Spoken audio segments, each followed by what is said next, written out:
할렐루야. 저는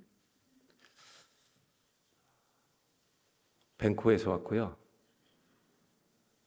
목회를 86년도부터 시작해서 37년째 하고 있습니다. 그런데 이렇게 기쁨이 넘치는 교회는 북미와 한국을 다 다녀봐도 6.25 사변 이후에 처음입니다. 계속해서 넘치는 기쁨이 있기를 바랍니다.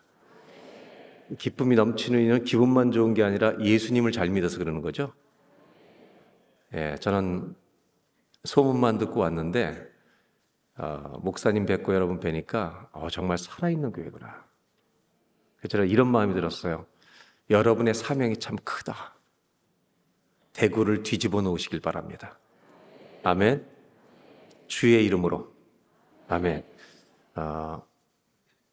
여기 어린 자녀들도 오고 그러셨는데 제가 이렇게 좀 말씀드리고 싶어요. 예수님을 믿을 때 똑바로 믿는 것이 중요합니다.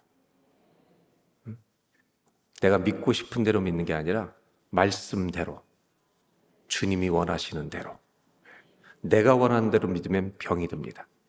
이렇게 얘기해 볼게요. 1,000만 원짜리 수표를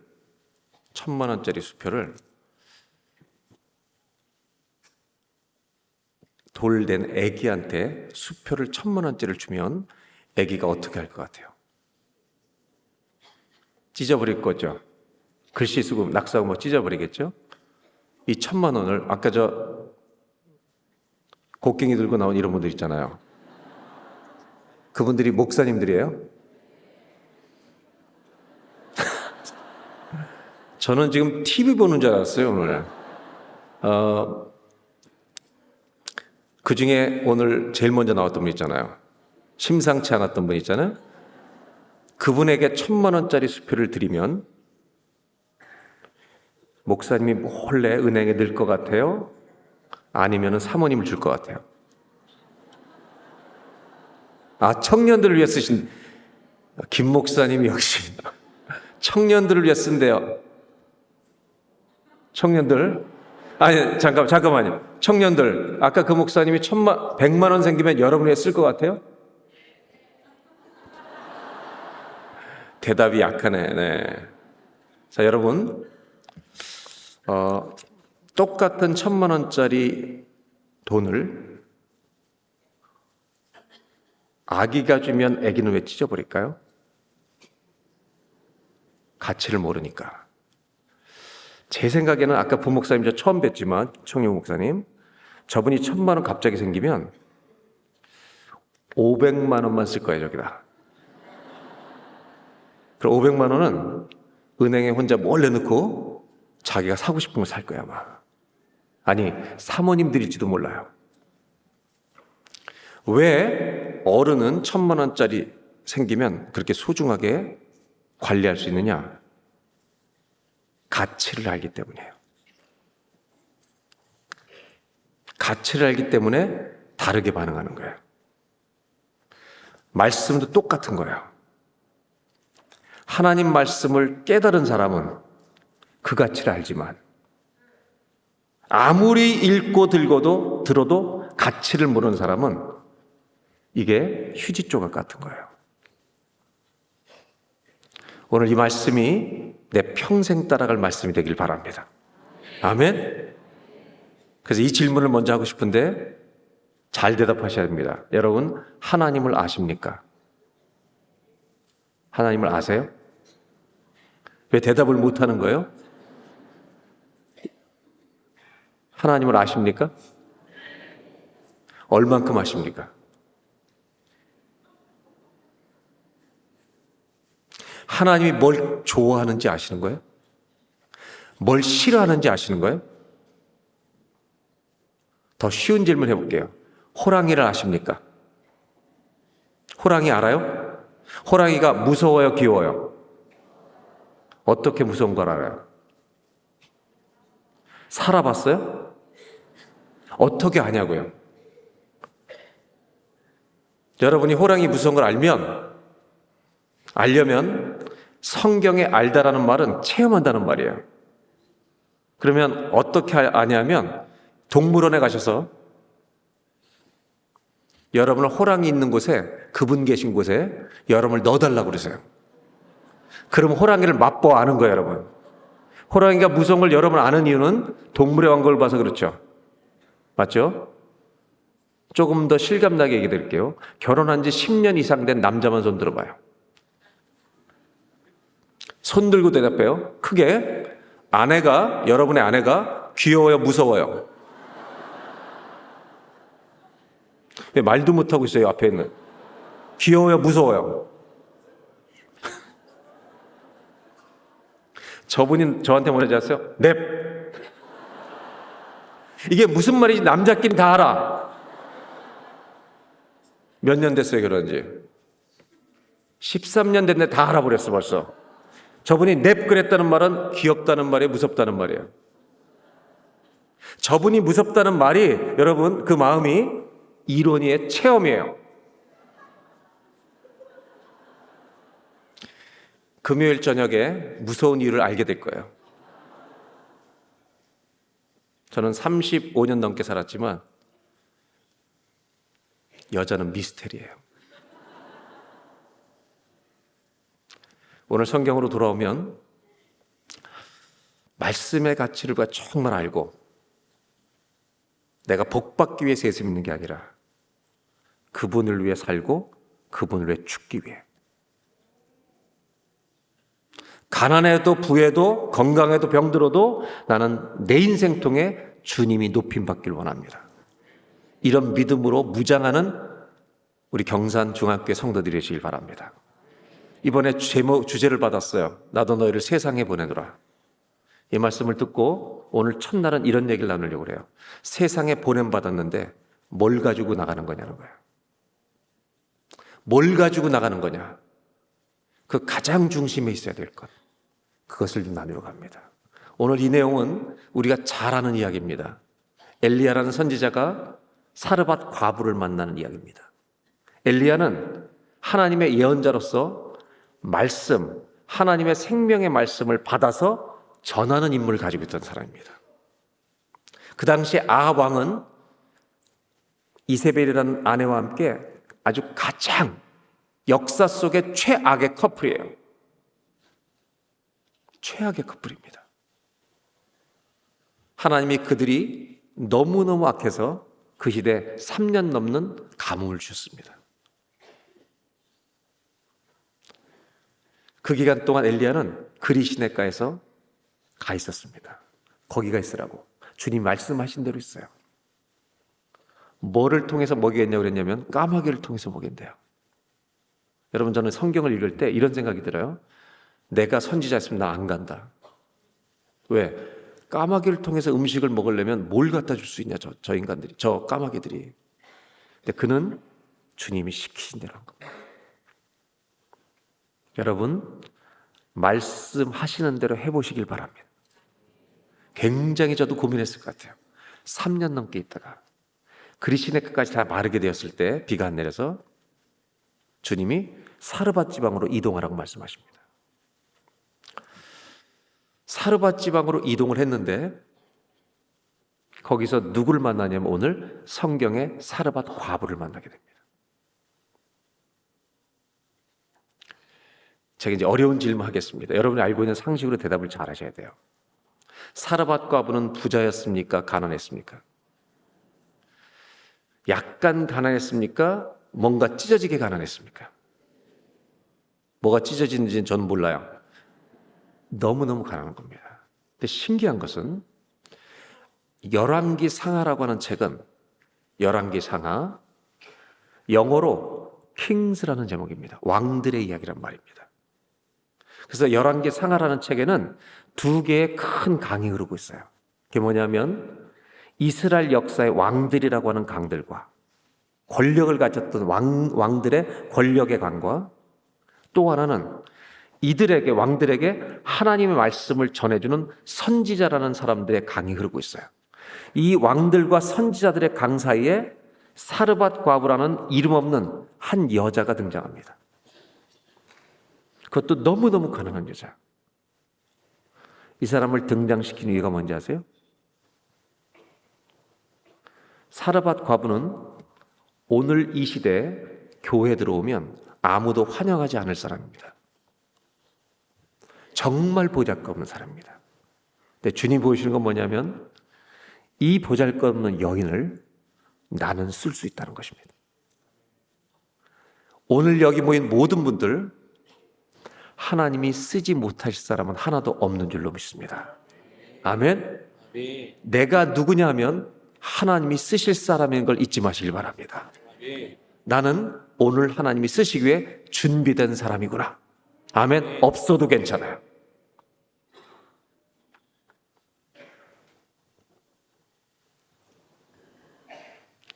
사르밧에 왔습니다. 오늘 읽은 본문에 보면 나뭇가지를 줍고 있는 여인입니다. 그때 이 엘리야 선지자가 와서 먹을 것 좀 달라고 얘기합니다. 근데 우리 집에 가루 조금, 기름 한 병밖에 없다. 그리고 뭐라고 얘기하냐면 요건 내 아들과 먹고 우리는 어떻게 한다고? 죽는다고 말합니다.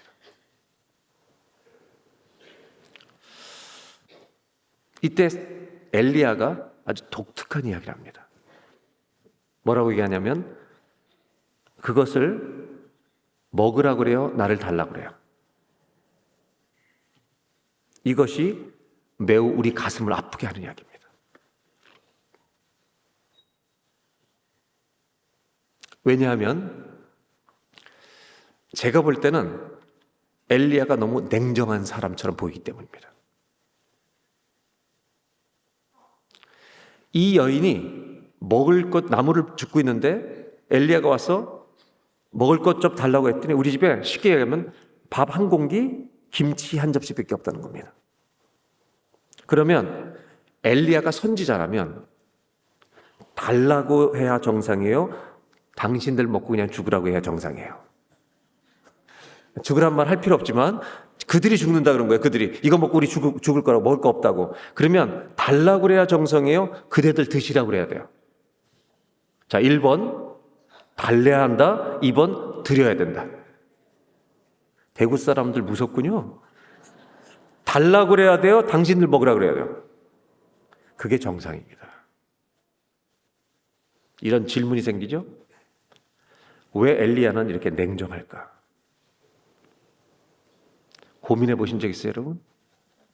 저희 아버님 목회자였습니다. 저희 아버님이 목회하실 때는 지금은 그런 건 안 하지만 교인들이 집에서 먹던 쌀을 떠서 성미라고 떠서 그걸 교회에 가져왔습니다.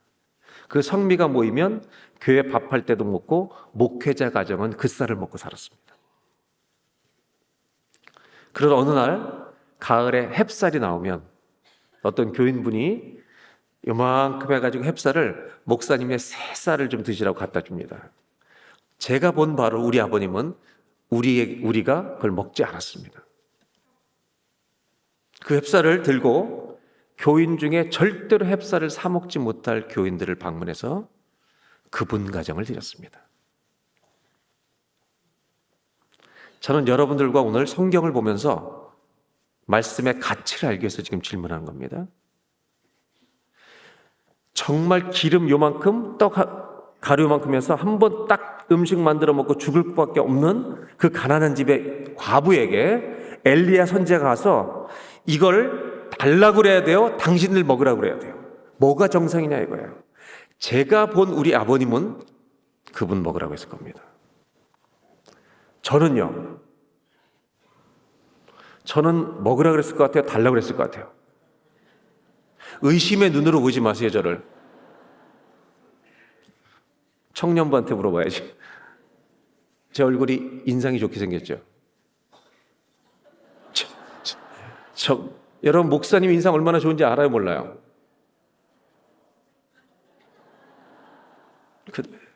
제가 달라고 그랬을 것 같아요? 줬을 것 같아요?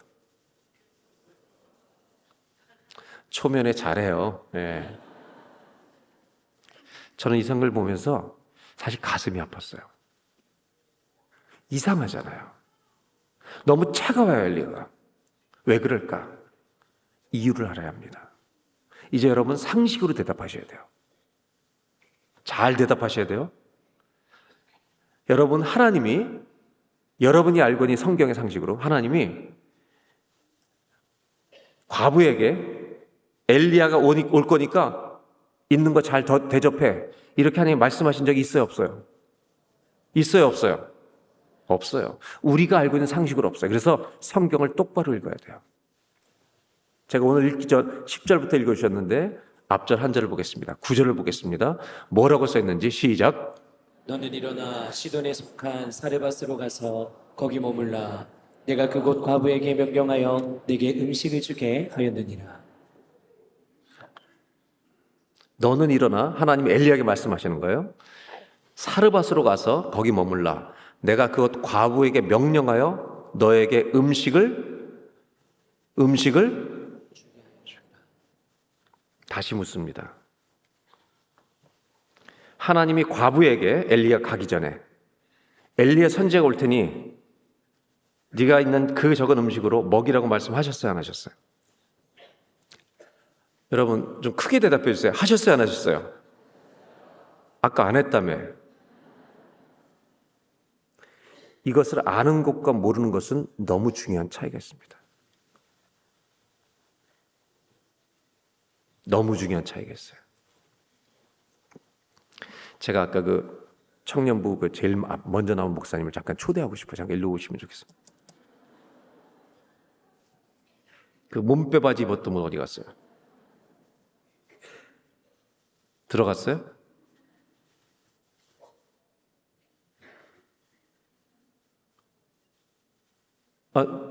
어디서 나오세요? 왜 또 옷을 갈아입었어요? 네. 이렇게 멀쩡하게 생긴 분이. 이제 오늘 중요한 얘기를 제가 두 가지를 여러분과 나누려고 합니다. 이 말씀이 목사님 말씀하신 것처럼 잉크가 되어 신비에 새겨지길 바랍니다.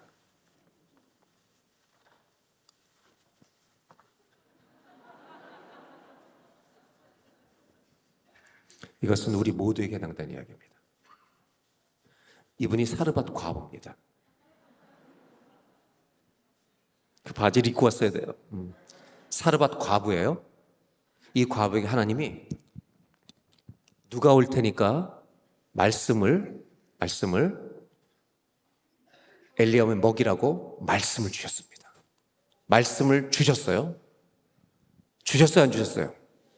주셨어요. 그리고 엘리야가 나타납니다. 하나님이 말씀하신 거예요. 아시겠어요? 하셨어요. 엘리야가 왔습니다. 먹을 거 달라고 했어요.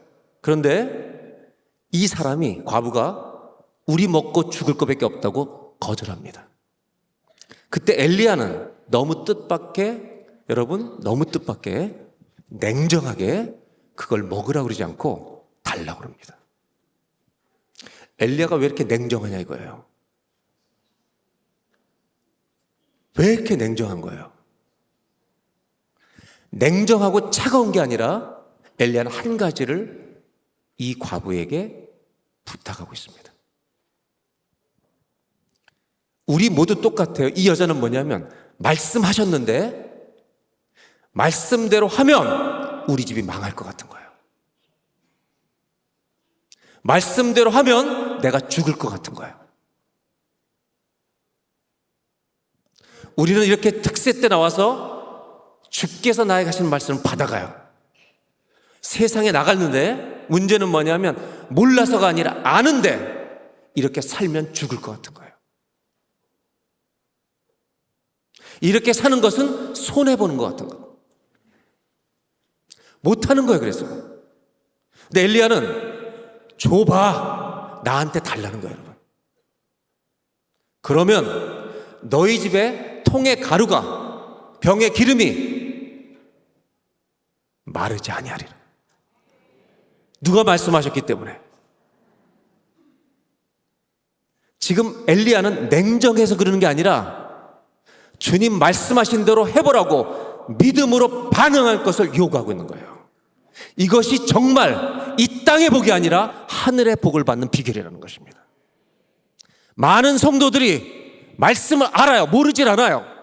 아는데 세상에 나가 살 때 이 말씀대로 살면 망할 것처럼 느껴질 때가 허다하다는 거예요.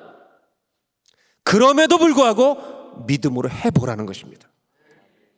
하나님은 과부를 쓰실 때 그냥 쓰시는 게 아니라 믿음을 연습시키는 것입니다. 여러분. 세상에 나가는 순간 말씀대로 살지 못하게 하는 수많은 공격이 옵니다. 저는 엘리야가 말한 것처럼 믿음대로 해봐. 주님 말씀하신 대로 해봐. 망하는 것 같지만 네가 망하는 자리로 가면 주님이 너를 책임지신다.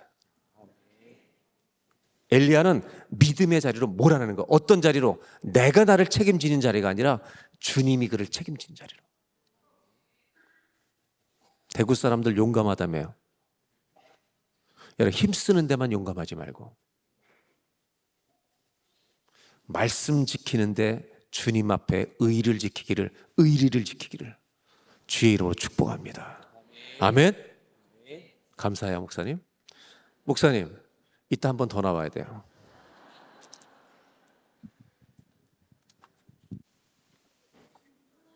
제가 어린 시절에 목사님들 중에 부흥회에서 이런 얘기 하신 분이 있어요. 이 본문을 가지고 주의 종을 대접하면 복을 받는다고 해석을 했어요.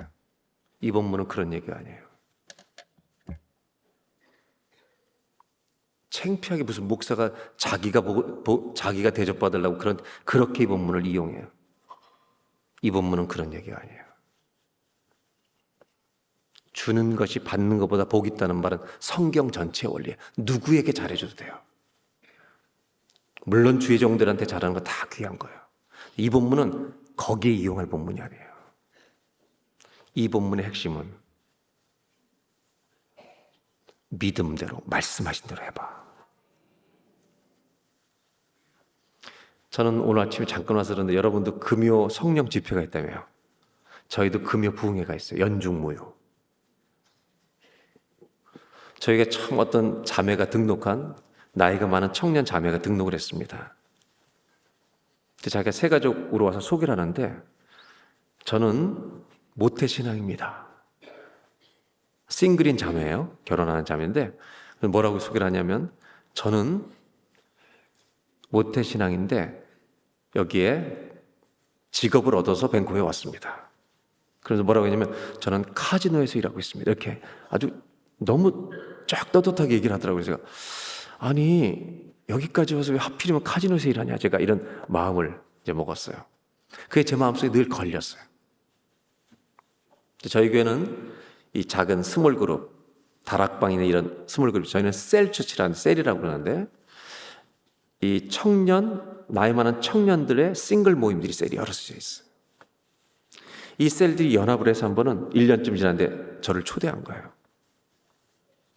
제가 설교를 하고 있었어요. 이렇게 한 20여 명 모였어요. 20, 30명 모여서 작은 방에 쭉 모여서 한 4셀이 모여서 이제 예배를 드리는데 제가 설교를 하고 있는 중이었는데 성령님께서 그 자매가 제 앞에 정면에 보이는데 앉았어요. 성령님께서 그 자매에게 카지노 그만두라고 말하라는 거예요. 저한테. 이 마음을 주시는 거예요. 근데 저는 공개적으로 말하는 걸 좋아하지 않습니다. 이런 일들은. 성령님은 인격적이시기 때문에 은밀하게 얘기하고 싶었어요. 그래서 제가 거절하고 이제 설교를 하고 있었는데 성령님이 계속 얘기하라고 그러시는 거예요. 그런 감동이 있어 제가 설교를 마칠 때쯤에 기도를 했습니다. 주님, 상처받지 않도록 얘기할 수 있는 길을 열어달라고.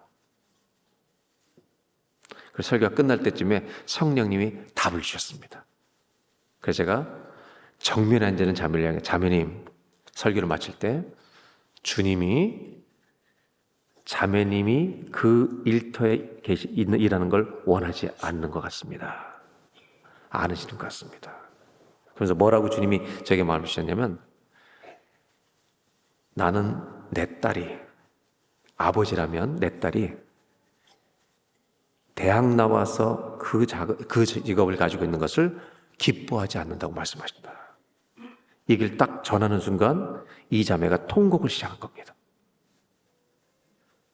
그리고 기도회를 가졌어요. 기도를 다 마치고 저는 집으로 왔습니다. 제가 잠깐 그 자매를 위해서 기도해주고 떠났어요. 저는. 그리고 몇 주 후에 저희 교회는 그 당시에 싱글 자매들의 셀 리더를 여자 집사님이 하셨어요. 결혼한 분이. 근데 그 셀 리더 여자 집사님이 그 자매를 주일 예배 끝나고 데리고 온 겁니다.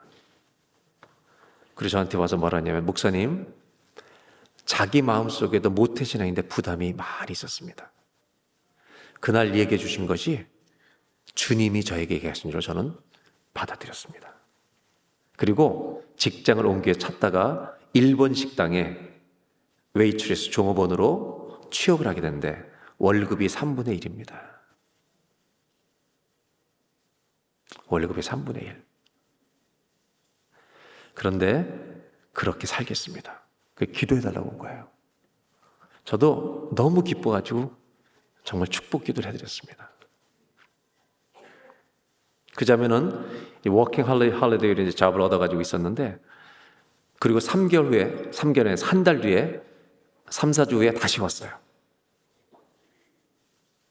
그래서 제가 또 기도해달라고 왔길래 무슨 일이냐 그랬더니, 자기가 한 달 일하고 있는 일본 식당의 주인이 자기랑 이러면서 자매님처럼 열심히 일하는 사람을 처음 만났다고, 계속 우리 교회에서 일해달라고 영주권을 내어주기로 한 거예요. 제가 뭐라는지 아세요? 봐라, 네가 카지노에서 돈 많이 번다고 이러고 있을 때 우리 주님은 일본 식당에서 영주권 준비해놓고 기다리고 계셨다. 저는 교인들과 상담을 하거나 이렇게 얘기할 때, 망해도 주의 말씀대로 살다가 망하지 않은 주입니다. 왜? 그리로 가면 다른 사람은 책임 못 진다. 누구만 책임진다? 주님만 책임지신다. 이게 끝이 아니에요. 이 자매가 30대 후반이었어요. 근데 금요부흥의 날 영주권을 내어준다는 얘기를 듣고 이제 금요부흥일 계속 나오는 날인데, 금요부흥 끝나고 저희는 금요부흥 끝나고 오뎅이 있어요. 늘 간식이 있습니다. 그런데 금요부흥회 때 10년을 나와도 못 만나는 관계. 왜? 젊은 나이 많은 자동차 수리를 하는 40대 형제는 요 앞에 앉아있고, 그 자매는 저 끝에서 늘 예배를 드려요. 근데 이 일이 일어난 다음에 어느 집사님이 이 형제도 알고 저 자매도 아는 분이 갑자기 소개하고 싶은 마음이 생긴 거예요. 그래서 이 둘을 소개하는 순간 첫날 만나자마자 불꽃이 튀기 시작한 거예요. 그리고 결혼했을까요? 안 했을까요? 결혼했어요. 지금 아기를 둘까지 낳았는데 이 자매가 저한테 또 온 거예요. 목사님, 영주권까지 나오게 됐는데 남편까지 만났습니다. 그러면 자기 인생에 전성기가 왔다는 거예요. 제가 뭐랬냐면, 전성기는 아직도 오지 않았다. 이 자매가 저한테 뭐랬냐면, 목사님 그 간증 하지 말래 이제. 남편은 오래 살아보니까 별로 이렇게 해서, 제가 무슨 소리냐. 아무리 별로처럼 보여도 주님이 베푸신 짝이니까 부부의 전성기가 곧 올 거다. 여러분, 오늘 부부의 전성기가 몇 대까지 안 오고 있는 분들, 오늘 뒤집어지길 바랍니다. 전성기가 올 줄로 믿습니다. 믿음으로 사는 거예요. 예. 아멘. 그래서 오늘 첫 번째 중요한 파트는 뭐냐? 그 가난한 집의 여인에게 달라는 거예요. 냉정해서 그런 게 아니에요. 말씀하신 대로 해봐. 오늘 모든 성도님들 말씀대로 해보시길 바랍니다. 용기를 내시기 바랍니다. 정말 아무도 책임질 수 없는 그 자리로, 벼랑 끝으로 나를 데리고 가보시기 바랍니다. 밀어보세요. 주님이 붙들어 주실 줄로 믿습니다. 자, 그러면 성경은 어떻게 되는가? 그 다음 절을 보도록 하겠습니다. 16절로 가보겠습니다.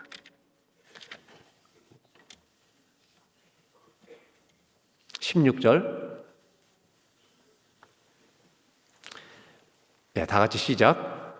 여호와께서 엘리야를 통하여 하신 말씀같이 통의 가루가 떨어지지 아니하고 병의 기름이 없어지지 아니하니라. 여호와께서 엘리야를 통해서 하신 말씀같이 통의 가루가 떨어지지 아니하고 병의 기름이 없어지지. 엘리야에겐 이 말씀을 주셨기 때문에 이렇게 해보란 거예요. 근데 우리는 이런 걸 보면, 여러분 잘 보세요. 이 땅에 있는 것만 가지고 먹던 사람이 하나님이 베풀으신 양식을 먹게 되는 거예요. 너무나 귀한 거잖아요. 근데 우리는 이런 걸 볼 때 매우 위험해지는 게 뭐냐면 기적 자체만을 봐요. 그래서 우리 마음속에 우리 집에도 이런 대박이 왔으면 좋겠다. 한국교회 성도님들이 가장 조심해야 될 겁니다. 우리 주님은 대박을 터뜨리는 분이 아닙니다.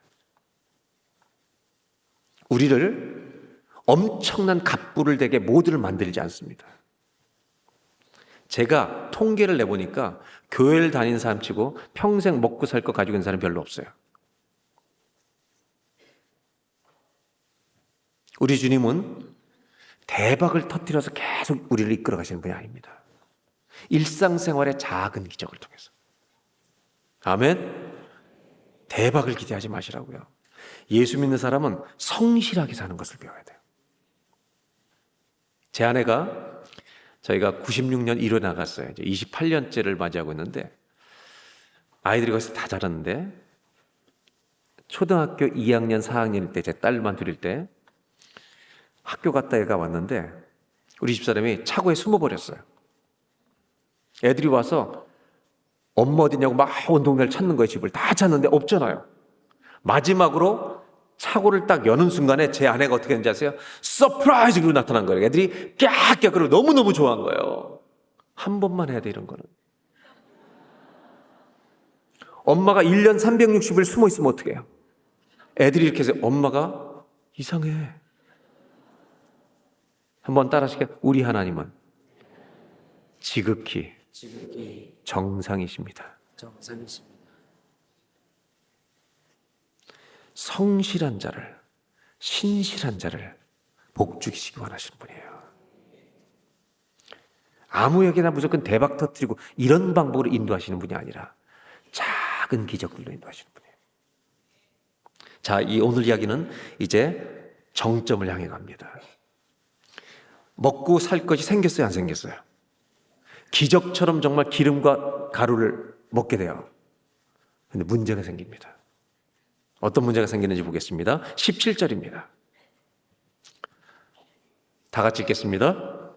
이 일 후에 그 집 주인 되는 여인의 아들이 병들어 증세가 심히 위중하다가 숨이 끊어진지라. 18절 여인이 엘리야에게 이르되 하나님의 사람이여 당신이 나와 더불어 무슨 상관이 있기로 내 죄를 생각나게 하고 또 내 아들을 죽게 하려고 내게 오셨나이까. 19절 엘리야가 그에게 그의 아들을 달라하여 그를 그 여인의 품에서 받아안고 자기가 거처하는 다락에 올라가서 자기 침상에 누이고. 20절은 제가 읽겠습니다. 여호와께 부르짖어 이르되 내 하나님 여호와여 주께서 또 내가 우거하는 집 과부에게 재앙을 내리사 그 아들이 죽게 하셨나이까 하고. 엘리야는 슬퍼서 기도하기 시작합니다. 자, 여러분, 먹고 살만해졌어요. 가루와 기름 다 썼는데 하나님이 가루와 기름이 떨어지지 않게 해서 매일 먹어요. 여러분, 이걸 보면서 언제까지 이걸 주신다고 했냐면 비가 내릴 때까지. 비가 내릴 때까지. 근데 비가 곧 와버려요. 잘 들으세요. 대박이 아니라 금방 비가 와요. 이 기적이 끝나요. 그런데 먹고 살 만한 상황 속에서 누가 죽어요? 하나밖에 없는 아들이 죽어요. 슬퍼요, 안 슬퍼요? 어머니가 하나밖에 없는 아들이 먹고 살 만한데 죽어버린 거예요.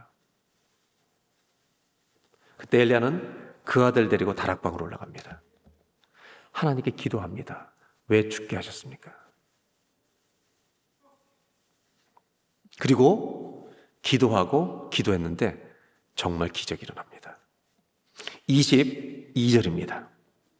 22절 다 같이 한번 읽어볼까요? 시작.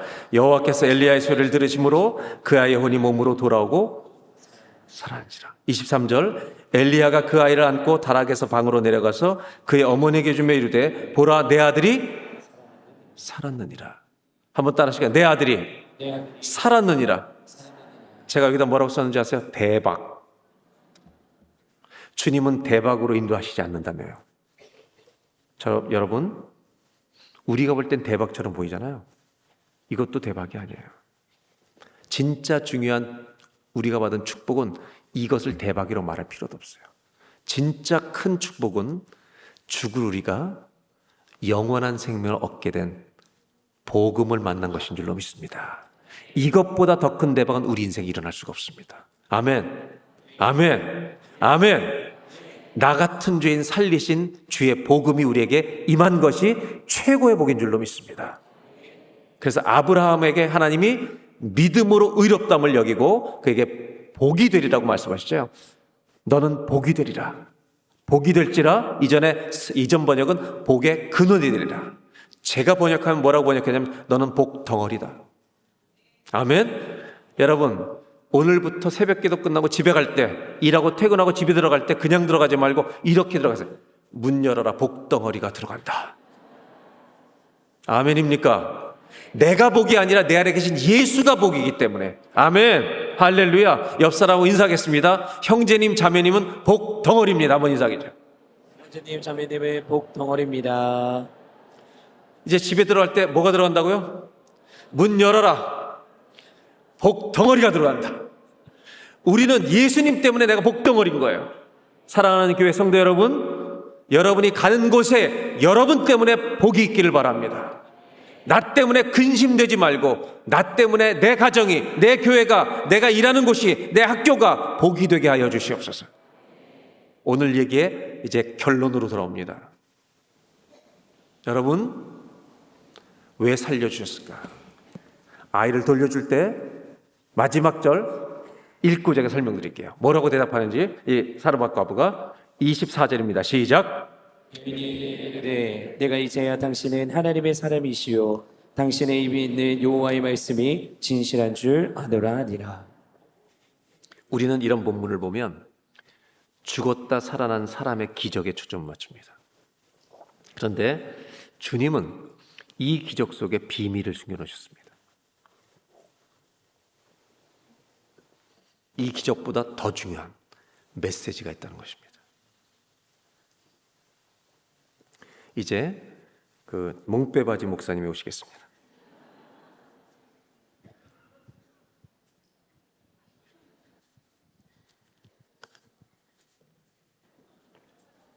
목사님, 이게 뛰시는 모습이 약간 여성적인 거 아세요?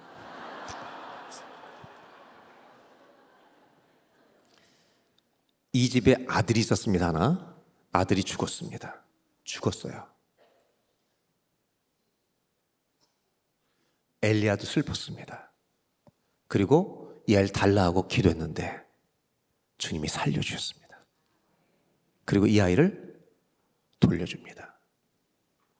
기적보다 중요한 메시지.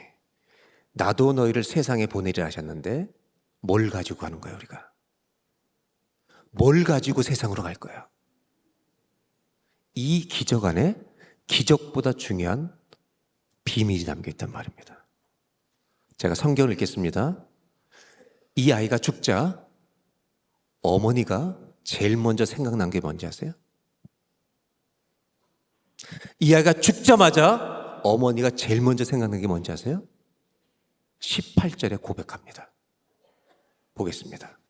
18절 한 절입니다. 다 같이 시작. 여인이 엘리야에게 이르되 하나님의 사람이여 당신이 나와 더불어 무슨 상관이 있기로 내 죄를 생각나게 하고 또 내 아들을 죽게 하려고 내게 오셨나이까. 아들이 죽자마자 어머니가 생각난 것은 누구 죄 때문이래요? 아들이 죽는 걸 보자마자 어머니가 느낀 것은 모든 부모가 똑같아요. 혹시 내 죄 때문에 아들 죽은 거 아닌가? 성경에는 한 사람을 회개시킬 때 자녀를 쳐서 회개시키는 경우가 있어요. 다윗이 범죄했을 때 주님은 아들을 쳐버려요. 모든 부모는 자식이 고통당하면 지주인 줄 알아요. 아들이 죽자마자 누구 죄를 생각나게 하시려고? 내 죄를 생각나게 하시려고. 어머님은, 이 과부는 아들의 죽음이 내 죄 때문이라고 생각한 거예요. 하나님이 나를 칠 때보다 내 자식을 칠 때 부모들은 다 꼬꾸라지는 거예요. 맞아요, 아니에요? 내 죄 때문에 죽은 것처럼 내 죄를 생각나게 하기 위해서 오신 겁니까, 이거? 즉, 이 죽음은 내 죄의 결과라고 본 거예요. 그런데 이 아들 살려주셨다는 게 무슨 뜻인가?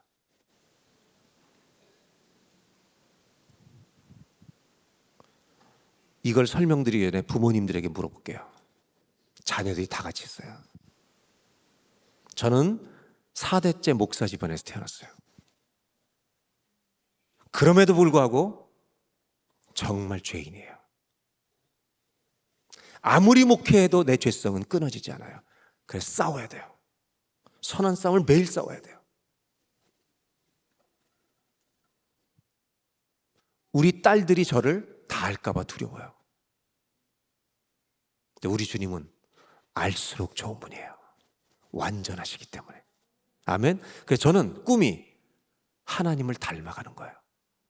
그래서 부족하지만 하나님, 우리 딸들이 저 같은 부족한 아비 만난 것이 주님 안에서는 복이 되게 해달라고. 부모님들만 대답해봐요. 솔직하게 여러분의 자녀들의 미래가 내 죄의 결과로 온다면,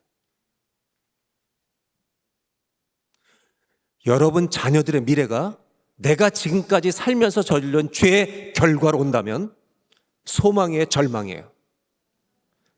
좀 크게 얘기해봐요. 소망이에요, 절망이에요? 완전 절망인 거예요.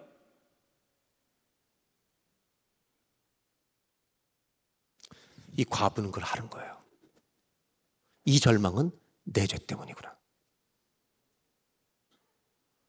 성경을 읽고 답을 드릴게요. 신명기 21장에 우리 하나님은 특별한 얘기를 하셨어요. 21장 22절 23절 제가 읽겠습니다. 사람이 만일 죽을 죄를 범함으로 네가 그를 죽여 나무 위에 사형시킬 때 나무에 매달거든. 23절 다 같이 읽겠습니다. 그 시체를 나무 위에 밤새도록 두지 말고 그날에 장사하여 내 하나님 여호와께서 내게 기업으로 주시는 땅을 더럽히지 말라. 나무에 달린 자는 하나님께 저주를 받았음이니라. 하나님께서 구약의 율법의 신명기에 나무에 달려서 죽은 것은 무슨 뜻이에요? 저주를 받은 거다. 나무에 달려서 사람이 죽을 경우에는 해가 지기 전에 그 시신을 끌어내려라. 왜? 안 끌어내리면 나무에 매달린 건 하나님의 저주를 상징하기 때문에 그 마을이 전체가 저주를 받는다는 거예요. 예수님이 왜 나무에 매달려 죽으신지 아세요? 우리의 모든 저주를 가져가시기 위해서. 구약의 전문가였던 사도 바울은 신명기 21장을 너무나 잘 알고 있었기에 예수를 믿는다는 게 무슨 뜻인지를 갈라디아서 3장에 이렇게 설명하고 있습니다. 13절을 보겠습니다. 제가 읽어드릴게요. 그리스도께서 우리를 위하여 뭘 받은 바 되사. 예수님이 왜 나무 십자가에서 죽었는지 아세요? 저주를 상징하는 것이에요. 우리가 받아야 될 하나님의 모든 심판과 저주를 그 주님이 가져가시기 위해 십자가에서 죽으셔야 한 거예요. 나의 죄를 위해서 우리 모든 사람의 죄를 그 죄 때문에 당해야 할 모든 저주를 다 가져가시기 위해서 저주를 받은 바 되사 율법의 저주에서 우리를 송장하셔서 건져내셨으니 기록된 바 나무에 달린 자마다 저주 아래 있는 자라 하였다는 것을 바울은 신명기 구약을 너무나 잘 아는 사람의 그대로 인용하고 그 다음에 이 14절에 이렇게 말합니다. 그렇게 한 이유는 예수 믿는 모든 자에게 그리스도 예수 안에서 아브라함에게 믿음의 그 복이 이방인에게 미치게 하고 또 우리하고 믿음으로 말미암아 성령의 약속을 받게 하려 함이라. 아멘. 아멘. 예수를 믿는 자마다 우리가 받을 저주를 다 누가 가져가셨어요? 주님이 십자가에서 가져가신 줄로 믿습니다. 아멘. 이 복음의 사건이 여기 감춰져 있는 거예요. 보세요. 아들이 죽자마자 이 사르밧 과부는 누구 죄가 생각났다고? 내 죄가 생각났다고. 내 죄를 생각나게 하러 오셨나이까? 아들을 데리고 죽은 아들 데리고 엘리야 기도합니다. 기도하며 살려주신 거예요. 이걸 돌려주신 이유는 이 사건 속에 놀라운 기적만 있는 게 아니라 이런 메시지가 숨어있습니다. 네 아들의 미래는 네 죄의 결과로 오는 게 아니라 하나님의 은혜의 결과로 살게 될 것이다. 이것이 복음입니다. 아멘. 다시 묻습니다. 부모님들, 내 자녀들의 미래가, 우리 가정의 미래가, 아이를 기르다 보면 장애우가 태어나기도 하고 문제 있는 애가 태어날 때 우리 부모들은 감정적으로 이런 생각하죠. 혹시 내 죄 때문 아니야? 이 죽은 아들을 살려주신 이유, 이런 메시지가 담겨 있어요. 부모님들 대답하세요. 내 가정의 미래가 내 죄의 결과로 온다면 절망이요, 소망이요? 그런데 주님의 은혜의 결과로 온다면 100% 소망. 할렐루야. 누구 때문에? 나 때문에 절망인 가정이 예수 때문에 소망의 가정 될 줄로 믿습니다. 이것을 복음이라 그러고, 그걸 믿는 자에게 주시는 이 놀라운 것을, 선물을 은혜라고 말하는 겁니다. 아멘입니까? 그렇다면 이 기적은 어떤 메시지를 마지막 담고 있느냐? 너의 가정의 미래는, 네 자식의 미래는 네 죄의 결과로 오는 게 아니라 내 은혜의 결과로 올 것이니라. 아멘. 이 복음이 얼마나 값진 복음입니까? 할렐루야. 세상에 그냥 나가시면 안 됩니다. 뭘 들고 나가야 돼요? 이 피 묻은 복음, 예수의 복음, 예수의 복음 들고 나가시는 교회가 되시길 바랍니다. 나도 너희를 세상에 보내노라. 나도 목사님을 세상에 보내노라.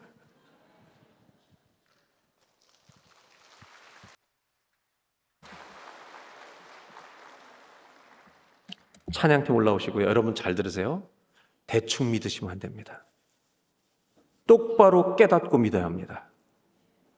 사랑하는 어머니, 아버니 여러분들, 여러분 자녀들의 미래는 우리 죄의 결과로 오지 않을 것입니다. 우리가 죄를 지었을지라도 주를 믿는 자를 의롭다 하시고, 할렐루야, 은혜의 결과로 우리 가정을 인도하실 줄로 믿습니다. 아멘. 아멘. 한번 다 같이 한번 24절 마지막 한 절 읽고 한번 볼까요? 24절. 여러분 이 한 절을 읽고 아멘을 딱 3번 하고 하나님 앞에 영광의 목소리를 올려드립니다. 왜? 우리 가정의 미래는 나한테 맡겨주시면 절망이지만 주의 은혜로 소망이 될 줄로 믿습니다. 초대교회 성도들은요, 아멘 할 때 박수 치면서 아멘 했습니다. 이 24절을 제일 큰 목소리로 한번 읽는 거예요. 아시겠죠? 여자분들 남편을 야단칠 때보다 더 큰 목소리로 다 같이 읽고 아멘 3번, 영광의 박수, 그리고 찬양팀 올라오셔서 우리 찬양하겠습니다. 시작. 여인이 엘리야 기르되 내가 이제야 당신은 하나님의 사람이시요 당신의 입에 있는 여호와의 말씀이 진실한 줄 아노라 하니라. 아멘. 아멘. 아멘.